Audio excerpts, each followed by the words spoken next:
आणि त्यावेळेला कन्हैयाचा तू आवाज येतो, काकू मी येऊ का तीर्थप्रसादाला? काकू म्हणाली तू नको येऊ. म्हणजे काय वा वा, ओरिजिनल देवाला नको म्हणती, डुप्लिकेटला बोलावती का? ठीक आहे. काकू घरी जाते, कन्हैया तिच्या मागावरून मागच्या दरवाजातून देव घरात जाते, पुन्हा तिच्या किचन रूम समोरून बाहेर निघते, सांगते काकू काय रे कन्हैया, जरा देव घरात जा, सत्यनारायण प्रभू प्रगट झाले. म्हणजे ती धावत धावत जाते आणि बघते तर काय, त्या चौरंगावर जाऊन पाहते तर कन्हैयाने 2 कुत्र्याचे पिल्ले ठेवलेले होते. भगवान म्हणतात ओरिजिनल देवाला ओळखत नाही ना, मग यांचीच पूजा करा. चला पुढे. तिसरी आली ती म्हणे, यशोदा काय सांगावं, काय झालं? अगं परवा माझी मुलगी झोपलेली होती खाटेवर, तुझा कन्हैया त्या खाटेच्या खाली, बाज कळते ना, खाली गेला, खाली जाऊन सांगते भूत. भूत म्हटलं की ती मग एकदम उठली. महाराज तिची वेणी तिने खाटेला बांधली होती, बाज घेऊनच पळाते. यशोदा हसू लागले. चौथी म्हणते, यशोदा खरं सांगू, परवा म्हणे माझा सासरा बाहेर खाट टाकून झोपलेला होता, तुझा कन्हैया 2-4 मुलं घेऊन आतमध्ये गेला, सासूच्या हाताचा डेरा उचलला आणि सासऱ्याच्या ढेरीवर पडला. यशोदा हसू लागली. काय बोलता ग तुम्ही, किती लहान माझं बाळ आहे, 5 वर्षाचं माझं बाळ गे, अंगणी माझ्या खेळे गे, तुम्ही लटकाची घेता आळ गे. आई बोलता दिवेला हाड नसल्यासारखं हे मानणार नाही, तुम्ही रंगे हात धरून दाखवा. एक गवळ नजर होती माझ्यासारखी म्हणे, आज तिला धरून दाखवलंच पाहिजे. ती घरी गेली आणि घरी गेल्याच्या नंतर काय करते माहितीये का, कन्हैयाला धरायचं म्हणून निर्णय केला आणि सांगितलं तिने. कोणाला सांगितलं? मालकाला. हो आज म्हणे त्याला धरायचंय. मालक म्हणे जाऊ दे, मोठ्याचं कार्ट आहे, कशाला त्याच्या नादाला लागतं. नाही नाही, आज त्याला धरायचं म्हणजे धरायचं. तो म्हणाला अगं जाऊ दे, नको त्याच्या नादाला लागू. नाही नाही, यशोदा नाक लावून बोलते. कशी बोलते ते सांगितलं तुम्ही बरेच वेळा. मग म्हणे एक काम कर, हे पूर्ण गेट लावून घेतले, मेन गेट उघडा ठेवला, ही तर मालकाला एक खाट टाकून देते, मालक त्यावर झोपलेले, बाजूला ती पण एक खाट आणते, तिथं बसले. 2 वाजले कन्हैया गेले नाही. वाट पाहून गार झालेच. भगवंतानी मोहिनी अस्त्र टाकलं आणि ती झोपली. महाराज कुठं? मालकाच्या बाजूला. भगवंत गेले, मखन मिश्री काय काय ते खायचं खाल्लं, बाहेर निघाले. गोपाळ म्हणे कन्हैया चल, अरे जायचं कसं, हिला कळलं पाहिजे आपण आलोय. म्हणजे तिला उठून काय मार खायचं का? म्हणजे उठवायचं नाही. मग थांबा, जवळ गेले आणि भगवंतानी काय केलं, तिची दाढी घेतली आणि त्याची वेणी घेतली. म्हणजे आहात तुम्ही जागी आहात, कळलं? तेच पाहतो तुम्ही जागी आहात का नाही. काय केलं मग शेवटी, तिची दाढी न्याची. असंच ना, तुमच्याकडे असंच असतं वाटतं. नाही, तिची वेणी आणि याची दाढी गाठ पाडली. महाराज आतून कडी लावली, कन्हैया बाहेरून कडी लावून कन्हैया निघून गेल्या. सकाळी 4 वाजता सुटली ती. 4 वाजता उठल्यावर याच्या दाढी झड. सकाळी सकाळी दाढी कशाला ओढते? म्हणजे मी नाही ओढत, तुम्ही ओढताय. पाहलं मग कळलं. तुम्ही का ग इतकाही विश्वास नव्हता का? बांधायचं होतं तर धोत्राचा एक कोणा घ्यायचा, तुझी साडी घ्यायची आणि बांधायचं. दाढी वेणी बांधून बसतीस म्हणे. माय ते म्हणे मी नाही बांधली. मग तुमची शपथ म्हणे, तुमच्या बापाची शपथ, तुमच्या आजोबाची शपथ, तुमच्या खानदानीची शपथ म्हणे, गाठ मी नाही पाडली. मग म्हणे हे नंदाच्या कानाने केलं. मग काय केलं पाहिजे? चल जा विडी घेऊन ये. ती उठली आणि जायला लागली. कशी एकट्यात जमतं का? झटका थांबता, एकटी नाही, मला पण यावं लागलं. दोघेही गेले. विडीनी कापून पाहता जमत नाही, सोडून पाहता सुटत नाही, जाळून पाहता जळत नाही. नैनम छिद्दंती शस्त्राने नैनम दहती पावका, जाळीता जळेना, सोडिता सुटेना, कापिता कापेना अशी गाठ. मग म्हणे आता करावं काय? बाई लागली रडायला. त्यांचं शेवटचं शस्त्र असतं ते. खूप प्रयत्न केला, सुटत नाही. मग ती म्हणे पाव मालका म्हणते हो आता कसं नवरा म्हणे तसंच उगी मुगी राय जे होते ते पाय म्हणा. तू काल म्हणत होतो ना मी, तू नादाला लागू नको, ऐकलं नाहीत ना, बस चुप. ती तशीच थांबली. महाराज काय करणार? मग इतक्यामध्ये सकाळी काल्याचं कीर्तन सुटायची वेळ आली तरी हे दोघं उठलेच नाही. दोघच होते घरात, लेकरून नाही, बाळ नाही, कोणी नाही. 2च जण, 2च तोंडण खिचडी म्हणलं. तिसरं कोणीच नाही. एकमेकाकडे पाहू लागले. आता ते म्हातारा तिला म्हणे, ती तिला म्हणते, ती त्याला म्हणते म्हणे काय बघ मी काही नाही, उगी मुगी राय तोंडाकडे पाह. इतक्यामध्ये ते गावातून आवाज, काही मंडळी आली. म्हणे काहो एवढा वेळ झाला अजूनही उठले नाही. म्हणे नाही. मग आवाज द्या. रामभाऊ आले. श्यामभाऊला आवाज देतात. रामभाऊ, ओ रामभाऊ. रामभाऊने आतून आवाज दिला. श्यामभाऊ हळू बोला, हळू. म्हणे का? घरात आमच्या सोंग आलं. सोंग होत असते. मग हळूच कडी काढली. कडी काढल्यानंतर बघतात तर काय, हे दोघे जण असे मस्त उभे होते. महाराज कसं माहितीये का? दोघेही जण असे कडी उघडल्याबरोबर आली. हे पा कसे पाटे सरळ केले. यांना वाटलं शेवटचं मंगलाष्टकच. मंगलाष्टक म्हणलं ते आपोआप टाईट होतात. चला जाऊ द्या, काय आनंद असेल देव झाली. मग पाहिलं म्हणजे का रे म्हातारपण का असं केलं नाही बाबा, करवल्या गेलंय. मग काय करायचं, काही नाही, पहा सोडून पहा. गावातल्या सरपंचानी सोडली गाठ, नाही सुटली. तंटा मुख्य अध्यक्षानं सोडली, नाही सुटली. म्हणे आता काय करायचं, म्हणे आता काही नाही, हे केस कोर्टातच न्यावं लागलं. कोर्ट मध्ये नंदबाबाकडे जायचं. तर गंमत अशी झाली, गवळण होती 6 फुटाची आणि गवळी होता 4. आता तो 4 फुटाचा असल्यामुळे गोंधळ असा झाला. तिची वेणी, ह्याची दाढी. आता वेणी तिची आहे, वेणी असल्यामुळे करावं काय, ही ह्याची दाढी. हा पुढे चालायला लागला की हिची वेणी हिला रिवर्स गिअर टाकावं लागलं. म्हणे ती म्हणाली, हो नेहमी पुढे तुम्ही होता, आता मी पुढे होती. म्हणे तू, म्हणे हा मी पुढे. मग ती पुढे झाली आणि तो मागे झाला. माझ्याकडे बघा, ती पुढे झाली म्हणजे 6 फुटाची, तिची एक चाल इथं, एक पाय इथं, एक पाय तिथं, धावू लागली ती. आणि तो मागे तिच्या फक्त उड्याच मारायच्या काम. असं करीत करीत येऊ लागले. आणि इथपर्यंत हे वरात गावातून काढायची म्हणून भगवान गोपाल कृष्णांनी बँड पार्टी सांगितली होती. पुढची होती 40 गावची. भगवंतांनी बँड पार्टी सांगितली. महाराज ते बँड पार्टीतले वाद्य कोणते इन्स्ट्रुमेंट कोणते होते माहितीये का, टाळ, वाटी, चमचा, गिलास, लाटणं, बेलणं, पोळपाट वगैरे वगैरे.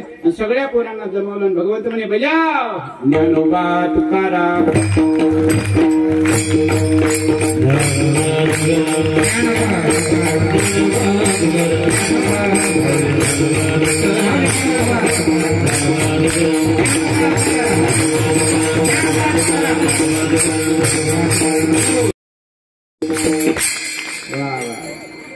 बंदुकीत गोळी भरून तयारच आहे.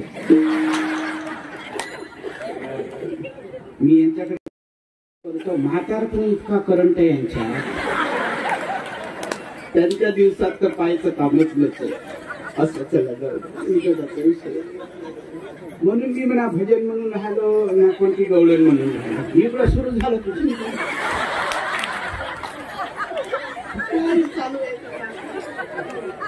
चला जाऊ द्या. तुम्ही म्हणत होता आणि यावर्षी महाराज कधी थंड आहे, मग हे कारण आहे. ऐका, चला जाऊ. हिंदी भजन आपल्या ते सगळे तसेच राहिले. असू द्या.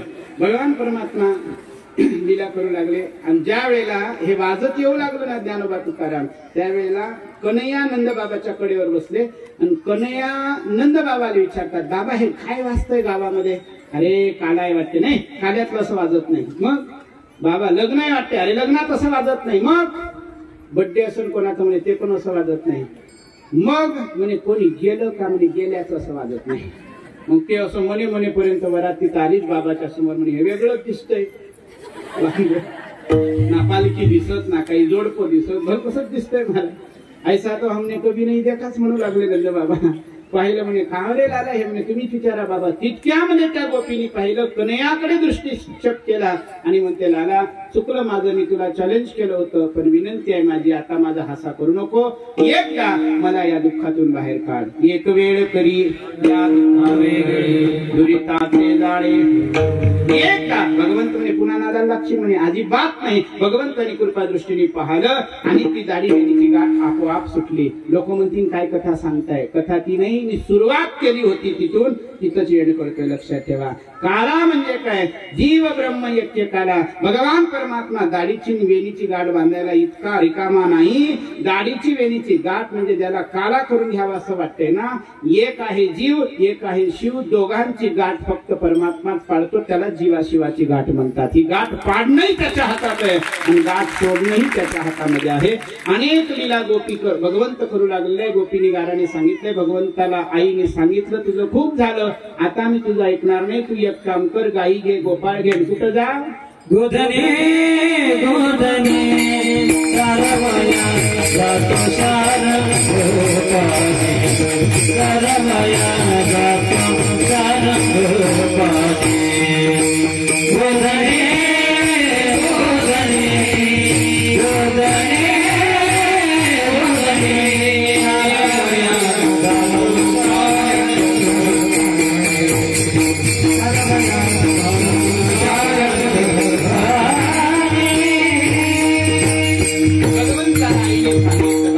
गाई घे, गोपाळ घे, गाई चारायला जा. भगवंत दिवसभर वनामध्ये गाई चारू लागले. चारता चारता नाना प्रकारचे खेळ खेळतायत.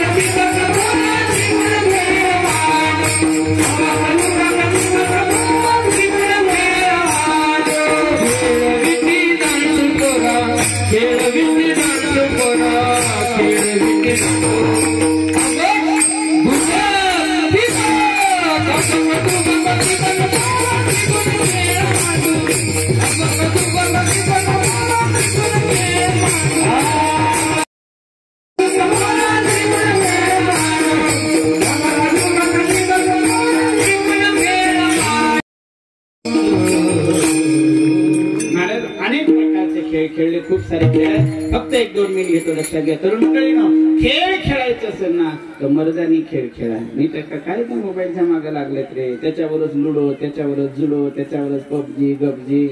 यांनी काय शारीरिक व्यायाम होतो का? तंदुरुस्त राहायचं असेल ना तर 15 मिनिट रोज व्यायाम केला पाहिजे. लक्षात ठेवा. आम्ही असताना शाळेत असताना आमचे गुरुजी म्हणायचे 15 मिनिट वाचन, 15 मिनिट व्यायाम, 15 मिनिट ध्यान. जो तरुण करतो ना त्याचं तरुण पण कधीच बिघडत नाही. लक्षात ठेवा. करून बघा ना. भगवान परमात्मा सुद्धा आपल्या सगळ्या युवकांना सोबत घेऊन काय पाजायचे? शंभा बाटल्या नाही फोडायचे, पाजायचे, खाऊ घालायचे. काय? माखन, मिश्री, दूध, दही. आणि आता ना दूध ना दही ना तूप. मुलगा म्हणते मम्मीला मम्मी तूप, मम्मी म्हणे चूप. कसलं तू पण कसलं चूप घेऊन बसलात. लक्षात ठेवा पोरांनो. अरे तुपात सोडा दारू पिऊन जीवन खराब करू नका. ऐका, जाता जाता सांगतोय. लक्षात ठेवा तरुण पोरो, आपल्या जीवनामध्ये काला व्हावा असं वाटत असेल ना, या व्यसना ऐका.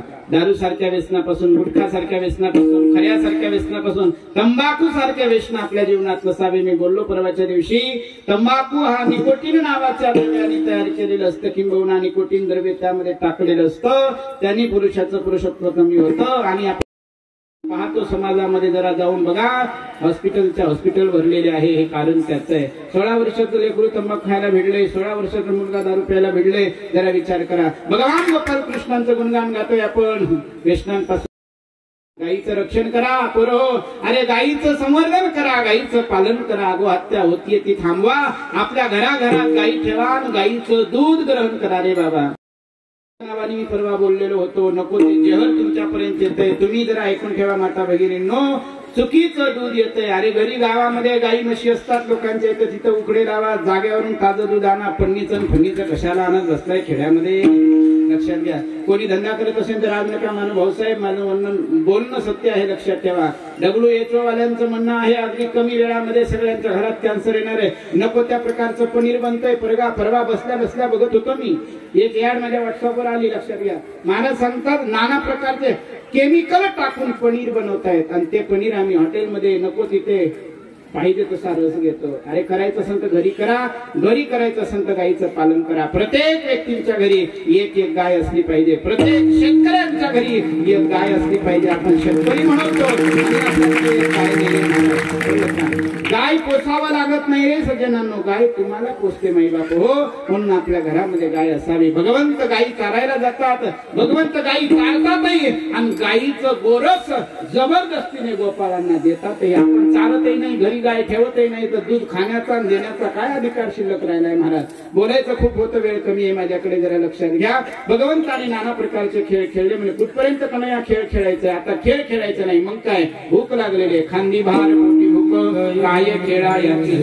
भगवान म्हणे ठीक आहे, भुका लागला ना, म्हणे एक काम करा, झाली आता वेळ म्हणती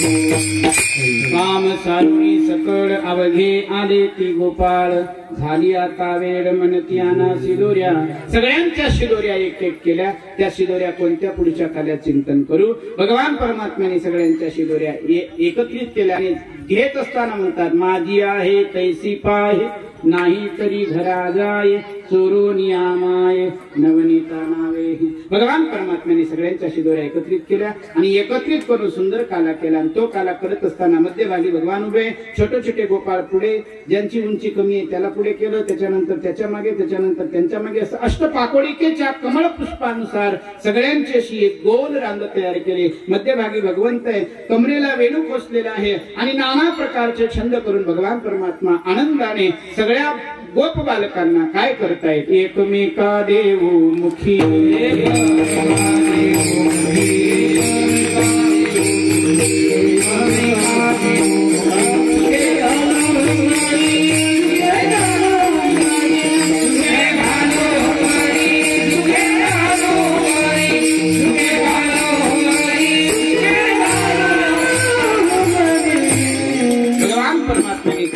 काला एकत्रित केला मी सुरुवातीला चिंतन केलं जीव ब्रह्म ऐक्य काला जीव शिव ऐक्य काला महाराज सांगतात सेवी तो हा रस वाटी तो अनिका या न्यायाने आमच्या सर्व संतांनी हाच काला समाजापर्यंत पोहोचवण्याचा प्रयत्न केला त्या काल्याची निर्मिती भगवान गोपाल कृष्णाने केली आमच्या वारकरी संप्रदायातील सर्व साधू संतांनी हा काला समाजापर्यंत पोहोचवण्याचा प्रयत्न केला आणि त्याच काल्याचं कीर्तन आपण आज केलंय काही वेळामध्ये तोच काळ तुमच्यापर्यंत येणार बोलता बोलता काही चुकलं असेल घाई गडबडमध्ये एखादा शब्द कोणाच्या वरमी लागला असेल माझ्या वाणीचा दोष जे काही बरं वाटलं असेल गुरुवारांचा आशीर्वाद आणि सगळे उदार अंतकरणाने क्षमा करायला अपेक्षा करतो माझ्या साथीला आज सुंदर गुणजन मंडळी या ठिकाणी उपस्थित आहे आमचे महाराज आहेत मृदंगाचार्य दोन्ही मृदंगाचार्य खूप सुंदर आहे दोघांचे कौतुक करावं इतकं थोडं आहे गायनाचार्य खूप सुंदर आहे सगळ्या गायनाचार्यांचं मृदंगाचार्यांचं मनापासून कौतुक करतो आयोजकांचं मनापासून कौतुक करतो गावकऱ्यांचं मनापासून कौतुक करतो कमी अधिक काही झालं असेल तर पुन्हा क्षमा याचना करतो वाणीला पूर्ण विराम देतो